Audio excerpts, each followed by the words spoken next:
Fidèle peuple de Dieu, que Dieu te bénisse. Nous allons d'abord prier. Dieu Tout-Puissant, nous te sommes infiniment reconnaissants pour ton amour, Seigneur infini. Car c'est toi qui, depuis la nuit jusqu'à ce matin, Seigneur, c'est toi qui nous as protégés contre toutes les actions de l'ennemi. Et tu as permis que nous nous retrouvions encore aujourd'hui pour ta gloire. Voilà pourquoi nous te disons infiniment merci. Et aussi, nous te recommandons tous ceux de tes enfants à travers la terre habitée qui nous suivent en ce moment. Seigneur, que toi-même, tu éclaires les yeux de son cœur, Seigneur, afin qu'il puisse recevoir ta parole, qu'il puisse la comprendre et la mettre en pratique, et que cette parole puisse impacter sa vie. Merci Seigneur, au nom de Jésus-Christ. Amen. Que Dieu vous bénisse une fois de plus. Rapidement, nous allons aller dans notre thème de ce soir. Nous savons que nous avons un thème, c'est la repentance. Et dernièrement, nous avons parlé de la repentance. Nous avons parlé aussi de pourquoi la repentance. Nous avons défini ce que c'est la repentance. Nous avons parlé de l'importance de la repentance. Et aujourd'hui, nous voulons parler de notre responsabilité, susciter la repentance. Et bien aimés enfants de Dieu, nous devons savoir une chose, c'est que lorsque nous parlons de notre responsabilité, nous voulons parler de la charge que Dieu nous a donnée. Nous devons savoir que depuis les temps anciens, Dieu a établi des responsables pour conduire son peuple afin que son peuple soit irrépréhensible devant lui. Et donc voilà, bien-aimés, sans plus tarder, nous allons aller dans le livre d'Ézéchiel au chapitre 33. Ézéchiel chapitre 33, nous allons prendre depuis le verset 7. Il est écrit « Et toi, fils de l'homme, je t'ai établi comme sentinelle sur la maison d'Israël. Tu dois écouter la parole qui sort de ma bouche et les avertir de ma part. Quand je dis aux méchants, méchant, tu mourras. Si tu ne parles pas pour détourner le méchant de sa voie, ce méchant mourra dans son iniquité et je te redemanderai son sang. Mais si tu avertis le méchant pour le détourner de sa voie et qu'il ne s'en détourne pas, il mourra dans son iniquité et toi, tu sauveras ton âme. » Ici, c'est Dieu qui s'adresse au prophète Ézéchiel. Il lui a donné une charge, il lui a confié une mission et sa responsabilité, il a fait allusion à la sentinelle. Quand on met une sentinelle devant un dépôt et qu'il y a disparition de quelque chose, et le premier responsable à qui l'on doit demander des comptes, c'est la sentinelle. C'est comme aussi, ici, nous voyons que pour le peuple d'Israël, Dieu avait établi des prophètes. Il a établi, ici, nous parlons d'Ézéchiel, du prophète Ézéchiel, qui avait été établi afin de susciter en son peuple ou aux hommes qui étaient là, les Israélites, toutefois qu'ils sombraient dans la méchanceté, de lui rappeler qu'il était dans l'erreur et de susciter en lui la repentance. Et il dit bien que si il ne le faisait pas et que le méchant meurt, plus étant donné que le méchant, sa finalité c'est la mort, à ce moment, Dieu rend responsable aussi la sentinelle. Donc le prophète, ici il s'agit d'Ézéchiel, il dit qu'il mourra, mais son sang te sera redemandé, c'est à toi que je vais demander les comptes. Et voilà la responsabilité. Nous allons rapidement dans le livre des Actes des Apôtres, Actes au chapitre 1. À chaque période, Dieu a toujours responsabilisé, bien-aimés, et chacun de nous, là où il est responsable quelque part. Nous sommes dans Actes chapitre 1 au verset 8, il est écrit « Mais vous recevrez une puissance, le Saint-Esprit survenant sur vous, et vous serez mes témoins à Jérusalem, dans toute la Judée, dans la Samarie, et jusqu'aux extrémités de la terre. » Ici, c'est Jésus-Christ qui donne des instructions à ses disciples, aux apôtres. Vous recevrez une puissance. Donc, toute personne qui reçoit le Saint-Esprit ne reçoit pas le Saint-Esprit pour le garder comme ça par devers lui. Non, il y a une mission bien précise, c'est d'être témoin de Jésus-Christ. Et être témoin de Jésus-Christ, c'est d'enseigner, de dire ce que le Seigneur Jésus-Christ les avait enseigné. Et ici, donc, nous voyons que les apôtres bien-aimés, c'est ce qui fait que Pierre, au chapitre 2, au verset 22, quand il y a eu effusion du Saint-Esprit, et que les gens se demandaient, mais qu'est-ce qui se passe? D'autres disaient, mais ils étaient ivres, ils sont saouls et tout. Pierre a réagi, il a dit, non, non, non, non, écoutez. Et il a parlé, il a témoigné, le Seigneur Jésus-Christ. Et au verset 37, ceux qui l'avaient écouté ont cru, ils ont dit, mais bon, que ferons-nous? Mais Pierre leur a dit, écoutez, répentez-vous. Il a suscité quelque chose en eux. Il a dit, répentez-vous. Et ce jour-là, il y a eu environ 3000 âmes converties, bien aimées. Et aussi, nous allons rapidement dans le livre des Éphésiens. Éphésiens, aujourd'hui, nombreux ont déjà oublié leurs responsabilités, nombreux ignorent leurs responsabilités. Et c'est ça, c'est le comble, c'est ce qui est grave, bien aimé. Nous sommes dans le livre de Éphésiens au chapitre 4 et au verset 11. Il est écrit, « Il a donné les uns comme apôtres, les autres comme prophètes, les autres comme évangélistes, les autres comme pasteurs et docteurs. » Ici, il parle de l'organisation de l'Église qui devait laisser le Seigneur Jésus-Christ. Ceux à qui il a laissé la charge de gérer l'Église. Au verset 12, il dit « Pour le perfectionnement des saints, en vue de l'œuvre du ministère et de l'édification du corps de Christ. » Il parle ici du perfectionnement des saints, de tous ceux qui ont accepté Jésus-Christ comme Seigneur et Sauveur. Il ne suffit pas de l'accepter comme Seigneur et Sauveur, mais perfectionner une personne veut dire la rendre meilleure qu'avant. Et voilà la responsabilité ici des 5 dons du ministère, donc le prophète, le pasteur, l'apôtre, le docteur, et voilà. Au verset 13, il dit, jusqu'à ce que nous soyons tous parvenus à l'unité de la foi et de la connaissance du Fils de Dieu à l'état d'homme fait, à la mesure de la stature parfaite de Christ. Donc, jusqu'à quand? Parce que, mais oui, mais jusqu'à quand on va le faire? Mais oui, jusqu'à ce que on va rendre les gens, les amener à une certaine dimension spirituelle. Ici, il parle de la stature de Jésus-Christ. Jésus a dit, vous ferez comme moi, mais vous ferez des choses plus grandes que moi. Bien aimé, le Seigneur Jésus-Christ ne parlait pas en langue. Vous et nous parlons en langue aujourd'hui. C'est lui qui l'a dit, bien aimé. Et dans quel but? Afin que nous ne soyons plus des enfants flottants et emportés à tout vent de doctrine par la tromperie des hommes, par leur ruse dans les moyens de séduction. Vous voyez, donc on a un grand rôle à jouer. Nous avons une grande responsabilité. Aujourd'hui, les gens, le peuple de Dieu est ballotté à tout vent de doctrine. On le prend là, on l'amène chez les magiciens, on le prend, on l'amène chez les petits, on la prend, on l'amène n'importe où. Pourquoi?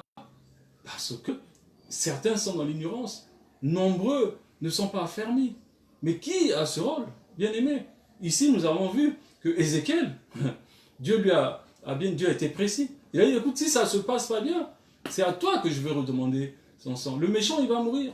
Mais moi, je ne veux pas que le méchant meure, mais qu'il change. Et voilà pourquoi il dit, et tu es là pour susciter en lui ce changement. Et le Seigneur Jésus-Christ rappelle, il dit, ben, vous recevrez une puissance, le Saint-Esprit que vous allez recevoir, ce n'est pas pour rien. C'est pour témoigner. Et Pierre l'a fait. Et Paul aussi l'a fait. Paul, après avoir reçu le Saint-Esprit, Paul lui-même était le fruit de la repentance. Paul a dit, j'ai prêché la repentance et la conversion à Dieu. Et les œuvres dignes de repentance. Donc ça veut dire quoi? Que Paul, en prêchant, il a suscité la repentance dans le milieu dans lequel il était. Et c'est ce qu'il a fait. Et aussi, bien aimé. Donc voilà, nous avons vu les 5 dons du ministère, les 5 ministères que le Seigneur Jésus a établis pour le fonctionnement de l'Église. Il a parlé de l'apôtre, de l'évangéliste, du prophète, du pasteur et du docteur. Ils sont là pour perfectionner les saints. Aujourd'hui, bien aimé, c'est triste parce que c'est parfois le contraire. C'est plus des faiseurs de miracles. Oh, on sort d'un crapaud du ventre de quelqu'un, et voilà. Mais la Bible dit, voici les miracles qui accompagneront ceux qui auront cru, et non le pasteur ou je ne sais pas qui. Je ne suis pas contre, je suis pasteur. Voici les miracles qui accompagneront ceux qui auront cru. en mon nom, c'est le Seigneur Jésus-Christ qui parle. Et voilà qu'aujourd'hui, il y a beaucoup de débordements dans l'église corps de Christ.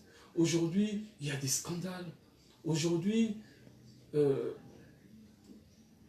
c'est vrai, il y a des scandales, mais c'est dû à soit un relâchement aussi de la responsabilité et aussi de certains qui ne sont pas, qui ignorent quelle est leur responsabilité. Il y a aussi un autre fait, c'est que nombreux, le diable a déguisé aussi ses agents. Nombreux sont devenus des agents du diable, bien aimés.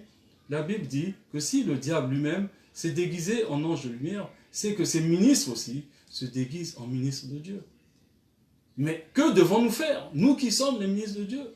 C'est ça le problème, que devons-nous faire? Allons dans le livre, rapidement, dans le livre de 2 Timothée, au chapitre 4. Nous l'avons lu dernièrement, mais la Bible, bien aimée, c'est l'histoire qui est redite. Je t'en conjure, 2 Timothée au chapitre 4, je t'en conjure, devant Dieu et devant Jésus-Christ, qui doit juger les vivants et les morts, et au nom de son apparition et de son royaume, prêche, voilà ce que nous devons, prêche la parole, insiste en toute occasion, favorable ou non, reprend, censure, exhorte avec toute douceur et en instruisant. Car il viendra un temps où les hommes ne supporteront pas la sainte doctrine, mais ayant la démangeaison d'entendre des choses agréables, ils se donneront une foule de docteurs selon leurs propres désirs. Ici, bien aimé, c'est Paul qui est en train de donner une instruction à Timothée. Il dit prêche, prêche, en toute occasion, favorable ou non, prêche, reprend, censure, bien aimé. Mais qu'est-ce qui se passe aujourd'hui? Il dit ici, car il viendra, mais c'est déjà arrivé, il viendra un temps où les hommes ne supporteront pas la sainte doctrine. Bien aimé, le diable ne supporte pas la sainte doctrine. Et nombreux ne supportent pas la sainte doctrine. Nombreux qui sont dans le faux ne supportent pas la sainte doctrine. Il a dit prêche, reprend, censure. Mais qu'est-ce qui se passe? C'est que, comme il a dit ici, ils se sont donné une foule de docteurs. Nombreux, aujourd'hui, à cause de la peur, certains, des prétextes, ils se disent que bon, si je dis la vérité, si je prêche la vérité, celui-là est dans telle situation, ça va le déranger, celui-là ne va plus venir à l'église, ou bon, celui-là ne va plus apporter son argent à l'église. Nombreux viennent faire le patron, le PDG à l'église. Non, l'église n'est pas un endroit où on vient faire le patron vanter ses biens.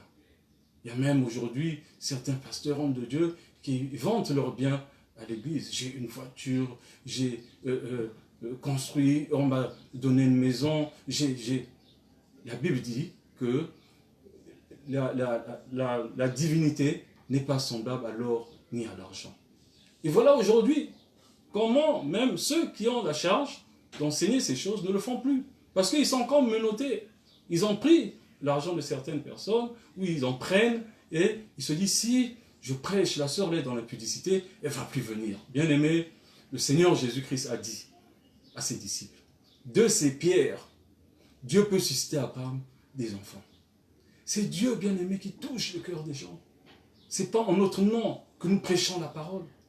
C'est Dieu qui touche les cœurs. Jésus a dit, si vous venez à moi, c'est parce que mon Père vous a choisi. Nul ne vient à moi si mon Père ne l'a choisi. C'est le Seigneur Jésus-Christ qui l'a dit. N'ayez pas peur. À travers cet enseignement, bien aimé, je voudrais encourager tous ceux qui hésitaient encore, qui avaient peur. Non, non, non. C'est le rôle que nous avons à jouer.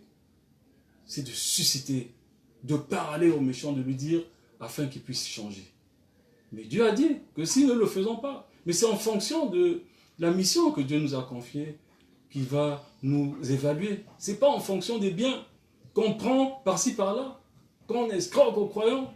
Ce n'est pas en fonction de ça, ce n'est pas en fonction des millions que nous allons prendre chez les croyants, chez XY, que Dieu va nous évaluer. Non, il va nous évaluer en fonction de la mission qu'il nous a confiée. Il n'y a pas de la joie dans le ciel quand une âme s'est mariée ou quand une personne a eu une voiture. Nous voyons les témoignages. Ah, je peux faire un témoignage. Ah, je me suis marié. Le mariage est disponible, bien aimé. Dieu, c'est la première institution de Dieu. Dieu a rendu le mariage disponible. Il a dit, je veux que les jeunes se marient. Mais c'est rare de voir quelqu'un qui s'est repenti et qui vient, il dit, voilà, moi je me suis repenti. Mais c'est là où il y a de la joie au ciel. Nous avons vu, à travers la parole de Dieu, dans les actes des apôtres, comment les gens qui avaient exercé des arts magiques avaient amené leurs livres, bien aimés. Mais c'est parce que ça a été suscité. L'apôtre avait parlé, il a prêché la parole. Et quelque part, il y a eu un sentiment de regret. Ils se sont dit, mais donc nous étions dans le faux. Et voilà, ils ont amené ce qu'ils avaient commis, bien aimé. Bien aimé, Jean le Baptiste a prêché la repentance. Jean a parlé à Hérode, qui s'était mal comporté. Jean lui a dit, non, non, non, ce que tu fais là n'est pas bien. C'est vrai que quelque temps après, ça lui a valu, je ne sais pas, la mort, mais Jean allait toujours mourir. Bien aimé. Et voilà pourquoi nous en parlons comme ça, et c'est ça l'utilité, le but de la parole, c'est tout ça. Comme nous le dit dans 2 Timothée au chapitre 3, versets 16 à 17, toute écriture est inspirée de Dieu. Pour enseigner, elle doit être enseignée. Pour convaincre, il faut persuader à travers la parole. Pour corriger, on corrige l'erreur, bien aimé.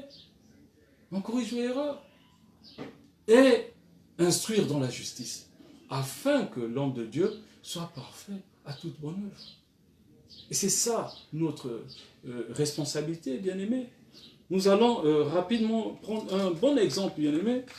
Nous allons dans le livre de... Nous allons rapidement dans 2 Samuel. On va prendre un bel exemple, bien aimé. La Bible nous dit que tout ce qui a été écrit d'avance doit nous servir d'instruction, bien aimé. Nous sommes dans le livre de 2 Samuel. 2 Samuel, bien aimé. Nous allons rapidement au chapitre 12. Nous allons prendre cet exemple, un bel exemple. Bien aimé, arrêtez d'hésiter, n'hésitez plus. N'hésitez plus, bien aimé. Dieu nous a donné, il dit, le ministère de la réconciliation. C'est une charge. Réconcilier, c'est de remettre ensemble deux personnes qui ne s'entendaient pas, ou deux camps qui ne s'entendaient pas. Et nous savons tous qu'après le péché d'Adam et Ève, que l'homme est resté longtemps sous le joug du diable. Et que Dieu a tant aimé le monde qu'il a donné son Fils unique, Jésus-Christ. Et voilà pourquoi il s'est choisi en cette ère de la grâce, les pasteurs, les prophètes, tous ceux qui ont reçu Christ, qui ont reçu le Saint-Esprit, de témoigner la parole de Dieu. Nous sommes dans le livre de 2 Samuel. On se plaint, on dit, bon, mais oui, à l'époque, il y avait des miracles, mais quel était le cœur? Quel était le cœur du peuple de l'époque, même de l'Église du XXe siècle, ou l'Église primitive? Quel était leur cœur? Comment se comportaient-ils, bien-aimés? Nous sommes dans le livre de Samuel, nous sommes au chapitre 12. Il est écrit, l'Éternel envoya Nathan vers David, et Nathan vint à lui et lui dit, il y avait dans une ville 2 hommes, l'un riche et l'autre pauvre. Le riche avait des brebis et des bœufs en très grand nombre. Le pauvre n'avait rien du tout qu'une petite brebis qu'il avait achetée, et il la nourrissait, et elle grandissait chez lui avec des enfants. Avec ses enfants plutôt, elle mangeait de son pain, buvait dans sa coupe, dormait sur son sein, et il la regardait comme sa fille. Un voyageur arriva chez l'homme riche, et le riche n'a pas voulu toucher à ses brebis ou à ses bœufs pour préparer un repas au voyageur qui était venu chez lui. Il a pris la brebis du pauvre et l'a apprêtée pour l'homme qui était venu chez lui. La colère de David s'enflamma violemment contre cet homme et il dit à Nathan, l'Éternel est vivant. L'homme qui a fait cela mérite la mort. Et il rendra 4 brebis pour avoir commis cette action et pour avoir été sans pitié. Et Nathan dit à David, tu es cet homme-là. Ainsi parle l'Éternel, le Dieu d'Israël. Je t'ai oint pour toi sur Israël et je t'ai délivré de la main de Saül. Je t'ai mis en possession de la maison de ton maître.